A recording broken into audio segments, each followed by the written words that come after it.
Hi guys, welcome back to Rooted in Texas. I am your hostess with the mostest, along with my good partner, love life, everything to do, good things in my life. This one right here. I'm Boyce. My name's Nina. Yes. And welcome to Texas Fun Facts. Texas Fun Facts with Boyce. With Boyce. All right, since Halloween's coming up, and and you will be watching this October 30th. Yes, the day before Halloween. The day before Halloween. So yeah, so I decided, you know what, let's do some gruesome facts of Houston, of Texas history, of murders.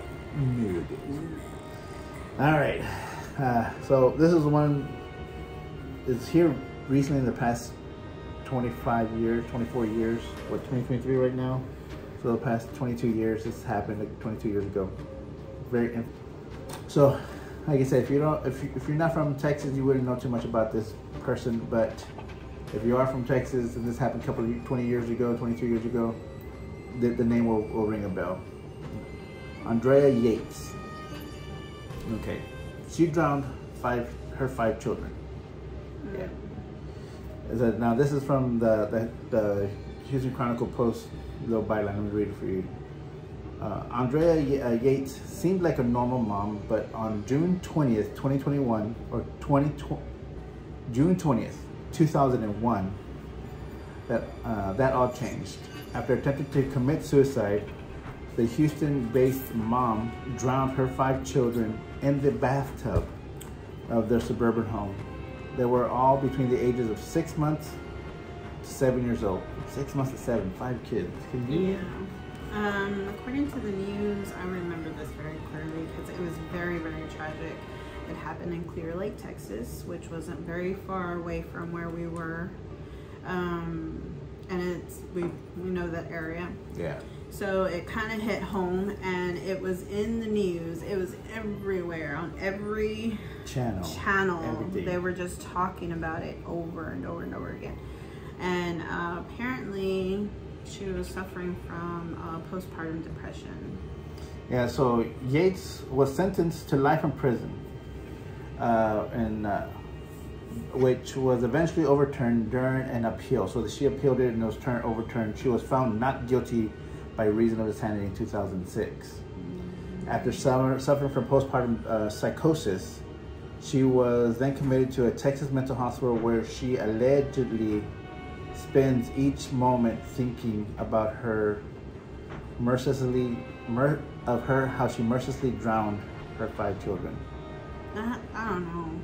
I mean, like, that's I've crazy. heard of moms shooting their babies, like that's something quick, but to drown, yeah, that's a whole other level of like. It's weird. Like, it just makes you try to like think what kind of state was she in her mental state. That how many? 5? 5 kids. Doing it 5 times to a 6-month-old. That's what gets me. That's what gets me.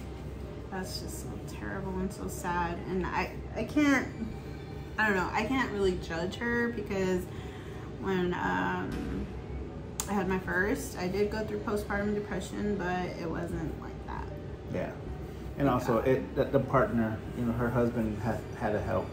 If she doing it alone, I can't. I don't want to justify. He was always working. I can't justify it, and I can't give her an excuse. It's all the right circumstances happen for this to happen, but it's still the evilest thing a mom could do. You just gotta understand that everybody has a choice in every matter, every thing that you do in your life. You have a choice.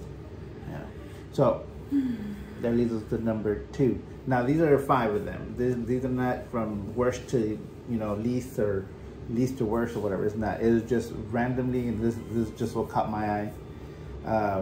Well, I talked about this person before already too. The eyeball killer. Well, the eyeball killer. He murdered 3 women. Well, he murdered one. He's convicted for one, and they can't pin the other 2 on him. Yeah. So a lack of evidence led Charles Albright Or the eyeball killer, yeah, Mr. Albright, yeah. I remember that name. To only ever be convicted of a single murder, but that doesn't make his alleged crimes any less grisly. Grisly. That's a good word. The eyeball killer had a truly horrifying habit of surgically removing his victim's eyes with eerie precision. Wow. It all started with the murder of Mary Pratt in December of 1990. Well, that wasn't too long ago. Oh my God, that wasn't too long ago. Yeah, that was in the 90s. This is just nuts. Okay. I don't even remember this happening in the 90s. I don't remember this either. You would think about eyeballs, you would like... Yeah, you would, yeah. You would think you would remember these things, but... When she was shot and killed and her eyes surgically removed, the killer then moved on to Susan Pearson, killing her in the exact same way. The third victim, Shelley Williams, was found in March of 91. But the circumstances surrounding her murder were a bit different. Her eyes had been removed, but without the same amount of precision. She also had a significant facial bruising and a broken nose, while the other victims did not. Additionally, the tip of an actual knife, X-Acto knife. Wow, razor blade, one of those razor blade knives. Wow, okay.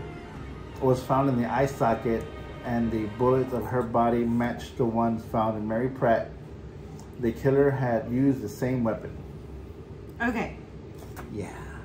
I know it's circumstantial, but the second murder could have been that he was trying to hurry up and get that eyeball out because he seen somebody coming, or maybe somebody was like in the vicinity. So, I mean, I know it's circumstantial. Yeah. There's no hardcore evidence of that, but that could be why he got slaughtered. Or a little more gruesomer way to think about it is that maybe he was training somebody else. I didn't think about that. It could be a copycat. It could be a disciple of his. We don't know. Mm-hmm. For somebody to be sloppy like that. For the first two, he was precise. I don't even think he was a surgeon or he had any kind of medical... He had maybe taxidermy. Maybe he got. He was a taxidermist. He was a taxidermist. He was. Smart. But anyways, like. And it was in Lubbock, Texas. Just in case y'all wanted to know where it was at. Yeah. But either way, like I was saying, taxidermy. I know, like you try again. There's always like carcasses, roadkill on the side of the road, fresh roadkill. Is probably the best. I don't know anything about taxidermy, but yeah. So he's being held, as of right now, from the report that I looked up, he's being held in the Lubbock, Texas psychiatric ward. Wow. You're like, wow, okay. Wow. Yeah. So number 3 gruesome fact of Texas. Yes. Amber Hangerman was abducted and killed by an unknown attacker. Okay. On July 13th, 1996. Why are these so current? Oh my God, it's so creepy. 90-year-old Amber. 90? Poor girl was already... 9-year-old. Okay. 9-year-old. A child was abducted from her home in Arlington, Texas. Which isn't too far from us either. Hangerman had been riding her bike with her brother, and according to her mother, Donna, the pair were only supposed to go around the block. Just 8 minutes after North took her eyes off of Hangerman, she was gone. Eyewitnesses report that they had heard Amber screaming while she was being forced into a pickup truck. When Amber's body was eventually recovered from the bottom of a creek, or crick, whatever you want to pronounce it, it was revealed that her throat, good Lord, had been slit and she was naked except for her single sock. All of the evidence had been washed away by the stream, and the killer has never been found. That is so terrible and so sad. Yeah. Oh, God. The sheer brutality seen by Hanger's Casey, Amber alert system for missing children was created. So this is Amber Hangerman. This is the reason why we have the Amber Alert. It was named after her. They which is a good thing. You know, kids go up missing all the time, and it's all the time, and it seems like it's all the time. Any parent out there knows you literally take your eyes off of them. You blink, and your kids are gone. Like, where the hell? Even though they're in front of you, it can be in an instant. Yeah, our grandchild, our grandbaby, she plays around the house, and our bed sits up pretty high. Yeah, she's under the bed most of the time, and we're looking for her, and we can't find her. She's just sitting under the bed, just chilling. Trying to open a bag of Cheetos. Yeah. All this is because of her. All of this is No, great. it's not. You had that way before you had her. Stop that. But like it's terrible. That is any kind of crime against a child. It's for horrendous. me, it would be an unforgivable sin, but that's horrendous. Not up to me. That's up to the Lord. So yeah. Technically, any kind of murder is, you know, a sin, but especially to a child, I would. That's what I used to say when I was active duty, when I was out in the field. And, you know, I am not a killer, no way, means, or form. I'm just an appointment maker. I just make sure they get to where they got to get to. Babe. It's just what it was. It's just how it is. Oh, well, whenever you were out in the field, well, that's something different compared to doing it now. Being a civilian here. Yeah. All right, so number 4. You guys should know voice already by now. You do not listen to this man. So number 4, the Texarkana Moonlight Murders. Moonlight Murders. So if you haven't heard of it, I have never heard of it. This is the first time I heard about it. Well, anyways, it was never solved. What number are we on? This is number 4. Oh wow, okay. Yeah. So the Texarkana Moonlight Murders rocked the entire nation in 1946. That's why we never heard of it.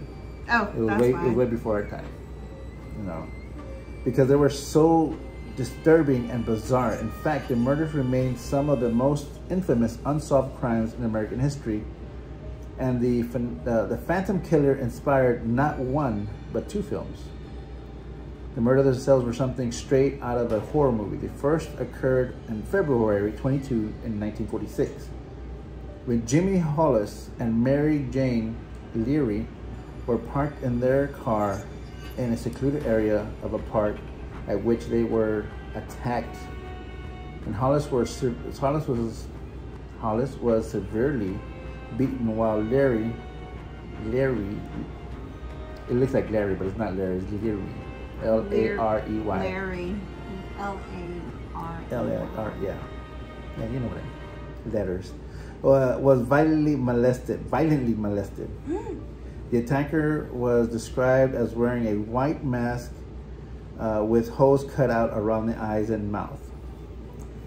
It's like something similar of the Zodiac Killer. He used to have a mask with just holes cut out. Yeah, that's kind of crazy. Ooh. Yeah. Though Hollis and Larry both survived, the next couple wasn't as lucky. Richard Griffin and Polly Ann Moore, who parked in a similar area but closer to the main road, were brutally shot in the back of the head, execution style. Wow. That's crazy. Next came Betty Jo Borker, a saxophonist, and her friend Paul Martin, who had been giving her a ride home after performing at local clubs. Martin was shot several times in the head, and Booker's body was found 2 miles away, sexually assaulted and shot to death. Jesus. Then there were Virgil and Katie Starks, who were hanging out at the home when the Phantom Killer shattered their window and with a shotgun and killed Virgil. Katie was then shot twice in the face. Before being able to call police, she narrowly escaped, but hadn't been able to see the killer because The blood Her face pouring got from her shot. face. Yeah. My After God. this incident, the killer never struck again and was never identified. Goodness gracious. It was like almost like a little killing mini spree. Killing spree. And it didn't give me no date. It said it started. The first occurrence started in February 22nd, 1946. And It doesn't say like how far apart it was. No. Like when like the murders like. so the only assumption I could come up with, it happened all in that year. It could have happened all in that summer.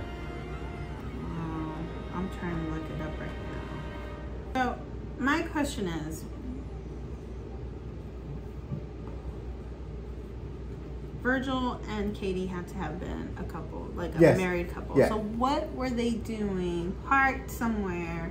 No, they weren't parked. They were at home. Oh, they were at home. He shot the window out. They were at home. She shot the window out, killed Virgil, and shot Katie twice. Wow. Shot twice in the face with a shotgun. According to this, the prime suspect in the case was Yuli Sweeney, a career petty criminal who was linked to the murders primarily by statements from his wife plus additional circumstantial evidence. After Sweeney's wife refused to testify against him, prosecutors decided against pursuing murder charges. That's all I don't understand either. The prosecutor is like, oh, there's not enough evidence. I can't get a slam dunk, so I don't want to prosecute it. Like, it's called a job. Do your job. Find it. Don't say, no, I'm not going to do it. Y'all guys find something else. That aggravates me. Yeah, but now for sure, there's more crime than there are police officers. Yeah. So, it's February 22nd, right? Mm-hmm. 46. 1946. Jimmy Hollis, age 25. His girlfriend Mary, Larry, age 19. And then the next date that I have here is March 24th. First double murder of Richard L. Griffin, age 29, and his girlfriend of 6 weeks, Polly Ann Moore, 17, were found dead in Griffin's car in the morning of Sunday, March 24th, 1946, by a passing motorist.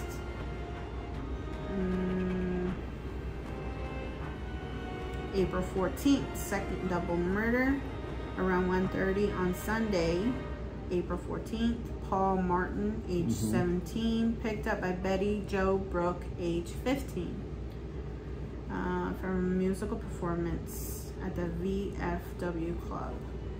Wow. And then... See, that said that Betty picked up Paul. And what I read in a lot of this thing that Paul was giving Betty a ride. Oh, I don't know. May 3rd, the fifth murder. Sometime before 9 p.m., Virgil Starks, age 37. What's the date on May. that? May 3rd. January, February, March, April, May. 4 months. So a 4-month killing spree. It seemed like it was February 1st. First, it started off in February. And then another one in March, am I right? Yeah. And then another one in April. And then another one in May. So one a month? So one a month. Yep. Yeah, that's crazy. And that's it. Alrighty guys, last but not least, if y'all don't know, there was a cafeteria. I don't know if y'all remember Piccadilly's. Oh, I remember Piccadilly's. Yeah, it was Piccadilly. like, it's kind of like Luby's. Yeah, it's a cafeteria restaurant. Now, Piccadilly that no, they shut down. A lot of them shut down years ago. Yes. And so, it's like that, but in Luby's this time. The Luby's cafeteria shootings. I didn't know Luby's had shootings in there. I didn't know that. Shooting left 23 people dead. Jesus. Now this happened in 91. In Texas? In Texas. On October 16th, 1991, George Henrich shot and killed 23 and wounding nearly 3 dozen others. How old was this man? It doesn't say. Oh, wow. So he killed 23 people, though. After crashing his pickup truck into the front window of Luby's cafeteria in Kailleen, Texas. Kailleen.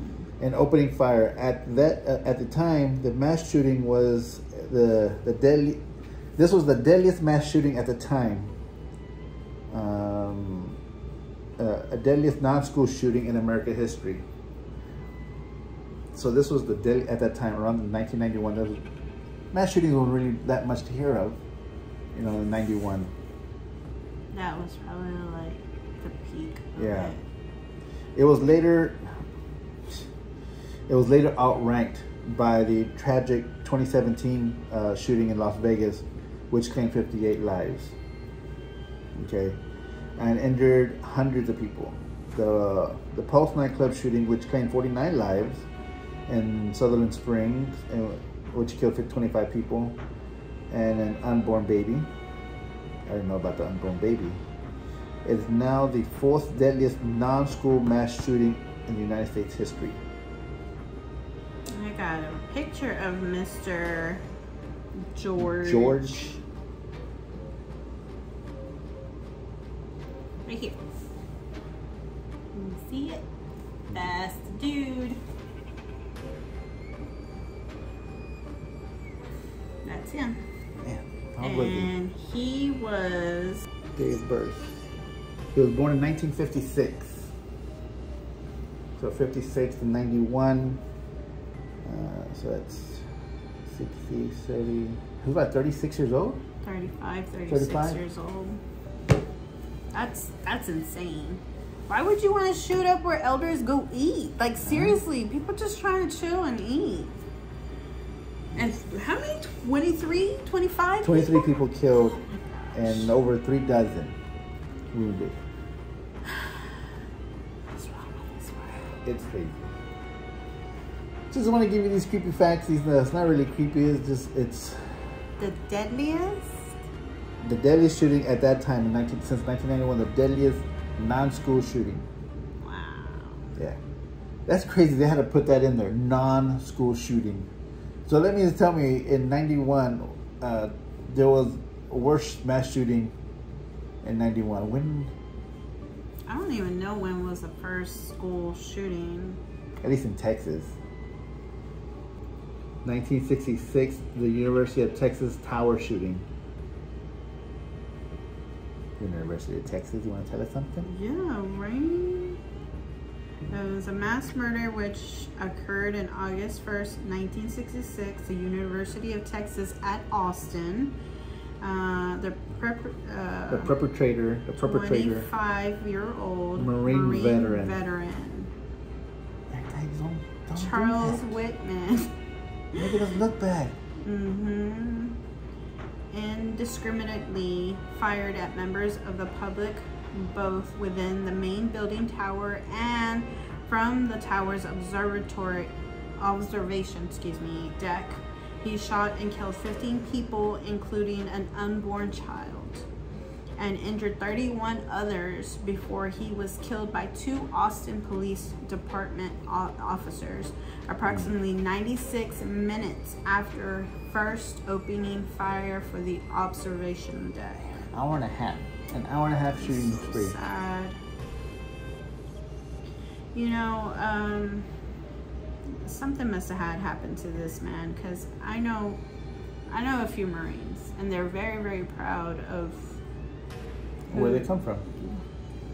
Pretty much, like what they accomplished, what they went through, that they were actually one of the few that made it through. And for them to just do something like that. Okay, prior to arriving at the University of Texas, Whitman had stabbed his mother and wife to death. And part to spare both women the embarrassment, quote unquote, he believed his actions would cause them. Although Whitman's autopsy revealed a pecan-sized tumor in the white matter above his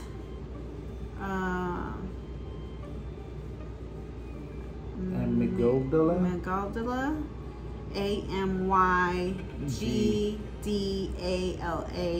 The tumor was not connected to any sensory nerves. Nonetheless, some experts believe this tumor may have contributed to the violent impulses which Whitman had exhibited for several years prior to the massacres. So he was doing things already, but yeah,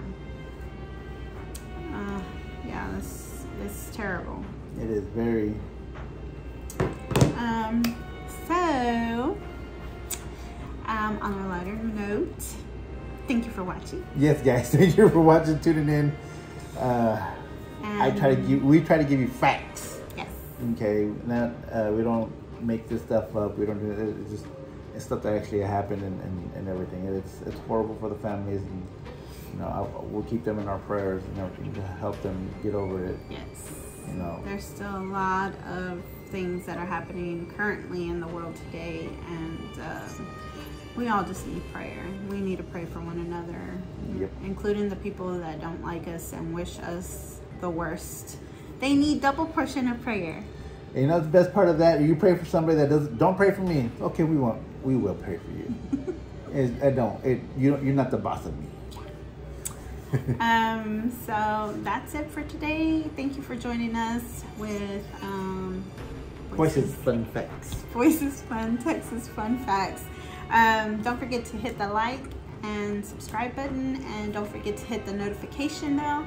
That way you will be notified every time that we put out any kind of content. Also, guys, if you do happen to need prayer, please leave it down in the description and the comments down below. Or I also have our email out there. That way, if it's too personal, email it to us. Yes. And we'll be more than happy to pray for you. We will. Alrighty. And that's it. Thank you for coming. And I think I already said that like 20 times. But extra thank yous is always nice. Thank you.